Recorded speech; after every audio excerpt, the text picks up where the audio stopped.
Okay, I'm doing more exercises in chapter 5. I'm in chapter 5, exercise 6, number 8. We are identifying slanters or rhetorical devices. Number 8, President Obama promised change, but he has continued to turn government operations over to private companies, especially in Iraq and Afghanistan, just like his predecessors did. So is there a problem here? We have to choose between hyperbole, dysphemism, a loaded question, a proof surrogate, or no slanter. And in this case, there's no slanter. There's nothing wrong, so it's okay. Number 9, studies confirm what everyone knows. Smaller classes make kids better learners. And that is going to be a proof surrogate. Whenever you hear somebody say, studies confirm, and they don't list what those studies are, or tell you where to go to find out what they are guilty of a proof surrogate, meaning they are suggesting that there's evidence where there is no evidence. Number 10, man selling his car. True, it has a few dents, but that's just normal wear and tear. This statement contains what might be called, and the answer is D, a euphemism. Instead of saying, assuming that the car is all messed up, has a lot of, it's really messy. It has a lot of dents. It has a few dents. That's a euphemism. Okay, now I want to go to exercise 5:15 and do some of the more of these rhetorical devices. It says choose which answer is best from among alternatives provided. They give you three or four choices. Number 1, yes, there may be instances of abuse connected with the new immigration law, but on the whole, it will help Arizona deal with a serious problem. This contains A, a downplayer, B, a proof surrogate, C, hyperbole. And the answer would be, the key is, it's going to be a downplayer. It says at the very beginning, yes, there may be instances of abuse connected with the new immigration law, but just by, see, they are referring to that there may be instances connected with of abuse, but they're downplaying the significance of the abuse by putting at the beginning of the passage. There may be instances of abuse, but it's really not that important. But on the whole, it will help Arizona. So it's a downplayer. It's downplaying the significance of the abuses. 2, liberals need to understand the global health argument for abortion is deeply offensive. It is like fighting disease by killing everyone who has a disease. This is a rhetorical analogy, but it's not listed as one of the choices. We have a euphemism, a dysphemism, or a rhetorical definition. It's not a rhetorical definition, it's a rhetorical analogy. So the answer to this one would be D. And it's a rhetorical analogy because of the analogy. Liberals need to understand the global health argument for abortion is deeply offensive. It's like, that's an analogy, like fighting disease by killing everyone who has a disease. Okay, rhetorical analogy. 3, why does Senator Schmidt collect child pornography? Only the senator can answer that. That we have a loaded question, a euphemism, a dysphemism, or none of these, D. And the answer is A, it's a loaded question. And the loaded question is, why does Senator Schmidt collect child pornography? It's a loaded question because the first question, it's assuming that he does collect it. So the first question should be, does Senator Schmidt collect child pornography? If the answer to that is no, then the second question does not arise. So that's a loaded question. Number 4, Does Senator Schmidt does, this is not saying why, so it's now asking the question, does Senator Schmidt collect child pornography? Only the senator can answer that. And that the answer is A, innuendo. It's an innuendo because it's obviously implying that he does collect it. Does he collect it? Only the senator can answer that. The implication, obviously, is that he does collect it. So that's an innuendo. 5, better lock up your whiskey before Patrick gets here. Didn't you know he is Irish? This is a stereotype of the Irish as liking alcohol to drink. And so the answer would be C. It's stereotyping the Irish.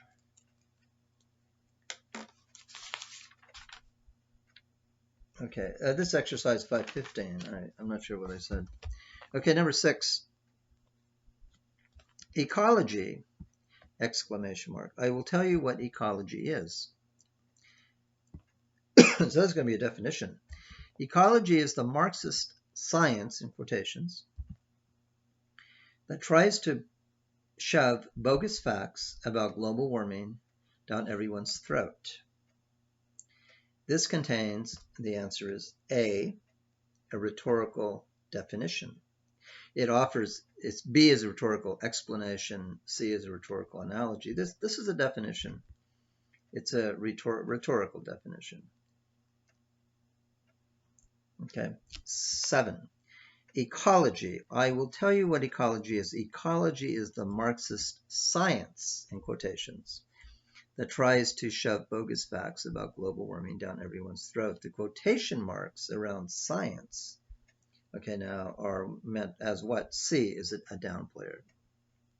By putting quotations around science, you're saying it's not really science. It's downplaying the significance of what they call science.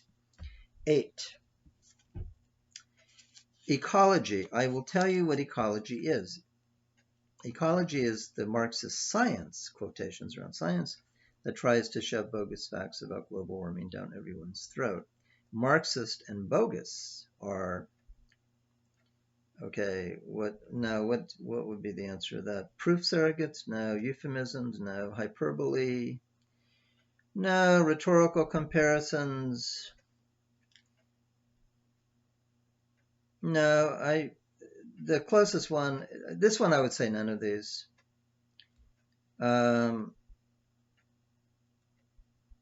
Marxist.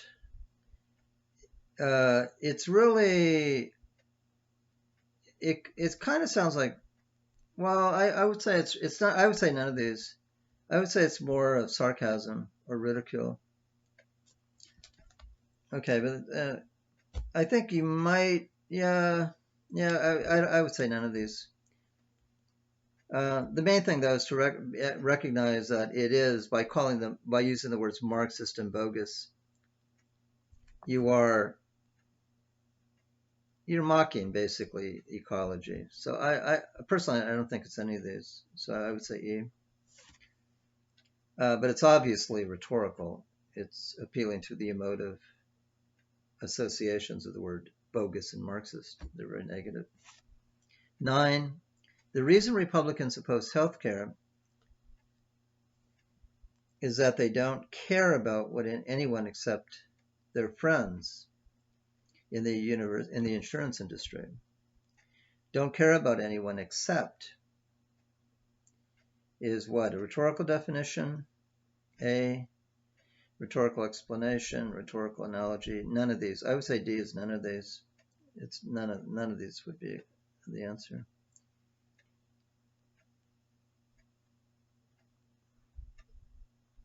And then number 10, Rush Limbaugh doesn't make things up. Come on, you know as well as I do, he makes things up. And this would be D, a proof surrogate. You know as well as I do, implying that there is evidence out there that you know is us. Well, what do you know? He never tells us. So 10 would be D.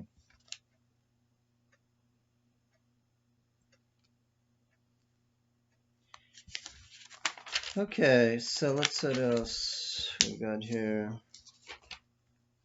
Let's look at exercise 516. Identify any, they don't give you A, B, C, D, E here. They just give you, identify any rhetorical devices you find in the following selections and classify those that fit the categories described in the text. Okay, so let's look at this. 516, number 1. 516, number 1. I trust you have seen Janet's file and have noticed the, quote, university she has graduated from. The quotations around university is a downplayer. I trust you have seen her file. By putting quotations on university, you say, she really, it's not really a university. It's called a university, but probably, it could be a mail order thing, Anyway, that's a downplayer. Number 2, the original goal of the Milosevic government in Belgrade was ethnic cleansing in Kosovo. And ethnic cleansing is a euphemism for killing a whole population. Cleansing, it's like you're cleaning dishes.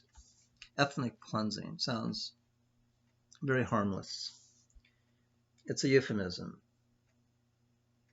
for annihilating a population of human beings. Number 3, Obamacare, colon. The compassion of the IRS, and obviously the IRS doesn't have any compassion, the compassion of the IRS and the efficiency of the post office, all at Pentagon prices. This is a rhetorical analogy. It's comparing Obamacare to the IRS and the post office in a very negative way. The compassion of the IRS, they don't have compassion. And the efficiency of the post office, and the stereotype of post offices, they're very inefficient. So the implication here is Obamacare has no compassion and is very inefficient. And that's a rhetorical analogy. 4, although it has always had a bad name in the United States, socialism is nothing more or less than democracy in the realm of economics. Okay, so this is a definition of socialism. It's not giving you the definition you'll see in a dictionary. It's not giving you an objective definition. It's nothing else more or less than democracy in the realm of economics. So actually, this is a rhetorical definition. And actually, it's trying to make socialism look good, although it has had a bad name in the United States. Socialism is nothing more or less than democracy in the realm of economics. So it's putting a positive slant on socialism. It's a rhetorical definition. 5, we'll have to work harder to get Representative Berger reelected because of his little run in with the law. Okay, so this Representative Berger had a little run-in with the law. That's a euphemism for the crime that he committed. He committed a crime. And instead of calling, I don't know what it is, doesn't tell you. Could be a felony or whatever, but they're downplaying the significance of his crime. Just a little run-in with the law. 6, it's fair to say that compared with most people his age, Mr. Beechler is pretty much bald, and that would be a stereotype. And I could do one more here real fast. Overall, I think the gaming industry would be a good thing for our state. And there's no rhetorical device there at all. Okay, so that's all. That's exercise 516. Okay, that's all then for today.